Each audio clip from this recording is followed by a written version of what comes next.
একটি ভুলের কারণে আজকের এই অবস্থা। আসসালামু আলাইকুম। একজন প্রকৃত খামারে কিংবা পশু প্রেমী বুঝতে পারবে এর কষ্টটা কি। আমরা মানুষদের কিছু হলে অন্য কাউকে বলতে পারি, কিন্তু এরা কি বলতে পারে?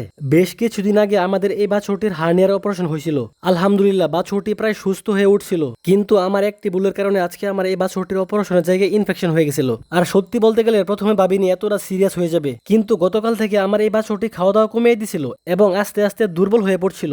আর তাই আজকে সকাল থেকে আমার এই বাছুরটির পূর্ণ যত্ন নেওয়া শুরু করলাম। ইনফেকশনের জায়গায় মূলত পেকে থাকে এবং শক্ত হয়ে যায় এবং লাল লাল ভাব থাকে, সেই সাথে ফুলে যায় এবং তীব্র ব্যথাও হতে পারে। ফুলা এবং ব্যথা কমানোর জন্য সর্বপ্রথম আমি আমার এই বাছুরটিকে একটি ঘরোয়া ট্রিটমেন্ট দিই। প্রথমে আমি একটি পাতিলে হাফ কেজি পানি এবং 1 চামচ লবণ নিয়ে নেই, আর পানিটা মোটামুটি গরম করে নেই এবং ভালো একটি নেকড়া নিয়ে নেই। নেকড়াটি পানিতে চুবিয়ে সুন্দর করে চিপে নেই, আর এখানে গরম একটি ভাপ থাকে, এই ভাপটি কিন্তু আসল কাজ করে। একটু পর পর নেকড়াটি আমি পানিতে চুবিয়ে এভাবে 5 মিনিট দেই, আর এটি মূলত ফুলা, ব্যথা এবং সেই সাথে জীবাণুকেও মেরে ফেলে। আর এইভাবে দিনে 2 থেকে 3 বার দিলে যথেষ্ট। মূলত আমার এই বাছুরটি প্রায় সুস্থ হয়ে গেছিল এবং আমি আমার এই বাছুরটিকে একটানা 2 দিন গোসল করিয়ে ফেলছিলাম। গোসল করানোর ফলে মূলত অপারেশনের জায়গায় বেজা বেজা ছিল এবং আমি বায়োডিন জাতীয় কিছু ব্যবহারও করিনি, যার ফলে ওইখানে আস্তে আস্তে পেকে যায় এবং ইনফেকশনের সৃষ্টি হয়। আপনারা যদি এরকম কোনো সমস্যায় পড়ে থাকেন, তাহলে আপনার গরু কিংবা বাছুরকে কিছুদিন গোসল করা থেকে বিরত রাখবেন।